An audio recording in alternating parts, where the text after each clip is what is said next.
Hey my loves, we're back with another episode of our Dinner Made Easy series.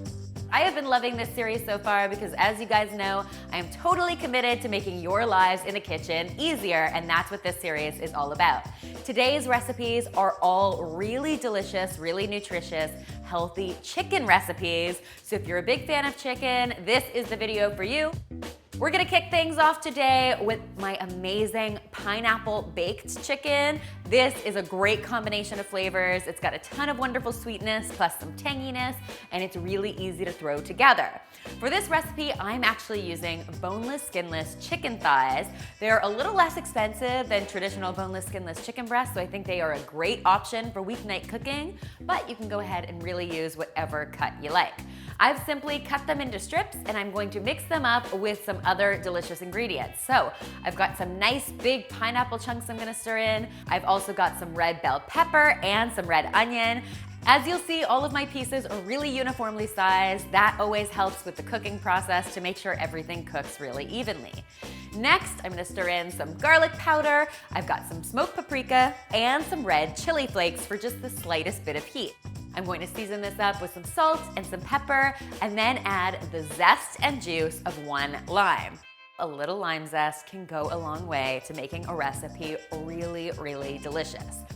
Once all of that tastiness is combined, you really want to let it sit for as long as you can. I like to leave it in the refrigerator for between 2 and 3 hours so all those flavors come together, but of course, overnight is even better.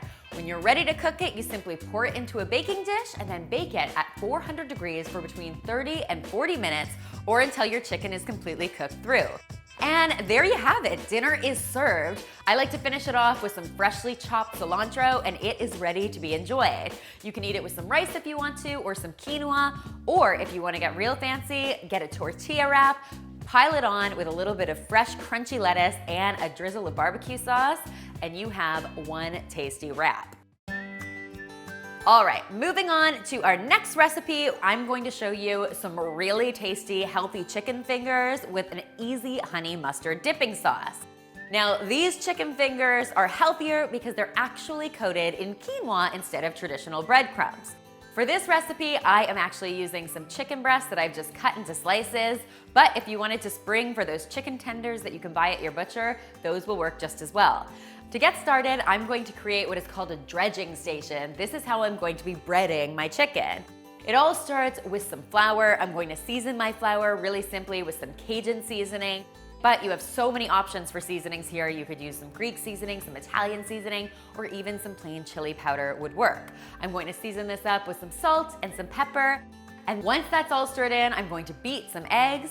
And now it's time to create our chicken fingers. I'm just gonna start by lightly dusting each chicken strip in my flour mixture. Next, I'm going to put it through my egg mixture. This is how we get that quinoa to stick on.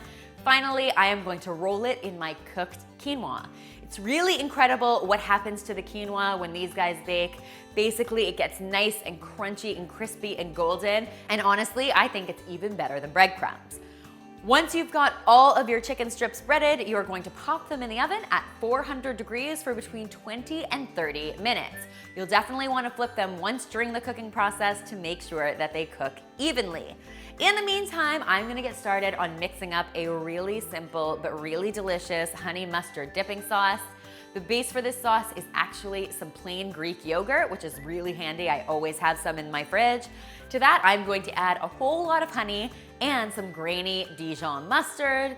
I'm gonna add a little squeeze of lemon juice for some tartness. And finally, I'm going to give this a good whisk, and it is ready to be served with these absolutely unbelievably delicious chicken fingers. These chicken fingers are finger-licking good, and I know that because not a single one made it past our chute. The team devoured them, which is always the sign of a great recipe. Finally, on today's chicken dinner extravaganza, I have got my honey sriracha chicken stir fry that I like to serve over delicious rice noodles. This stir fry is oh so flavorful and packs a little bit of heat, which I'm sure you've noticed I'm a big fan of. I'm gonna get started by mixing up my delicious honey sriracha sauce.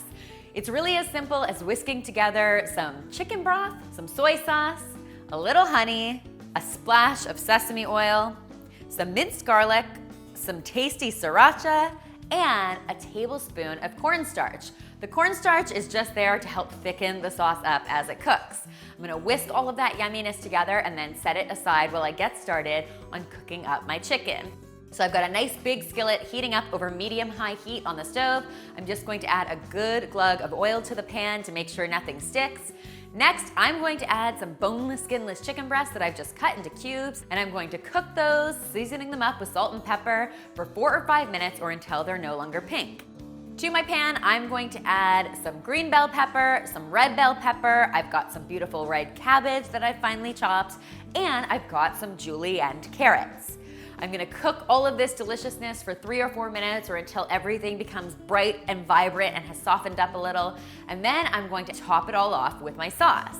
I'm going to put the lid on my pan to let everything steam and soften up for another 2 or 3 minutes, and when you take your lid off, what you'll notice is that your sauce has thickened up and is now coating all of that delicious chicken and those vegetables.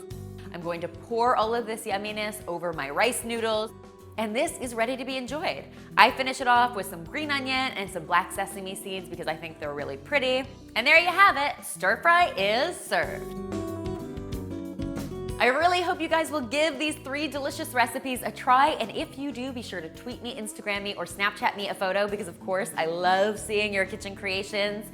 Keep in mind that we have another episode of Dinner Live coming at you this Wednesday at 5 p.m. If you haven't had a chance to catch Dinner Live yet, I am so excited about this new series. It's basically just me making dinner live, and I'm having a blast making it, so I hope you'll join me Wednesdays at 5 p.m. And finally, if you haven't already, be sure to subscribe because there is lots more dinner deliciousness where this came from. We tried really hard to come up with a pun for this episode and absolutely came up empty. I don't know what happened. Maybe we're tired or something, but the best we could do was something like pineapple baked chicken, and I just thought it was a bit of a fail. So if there are any puns that you think we should have included in this episode, definitely leave them in the comment section below because I am always open to your punderful suggestions.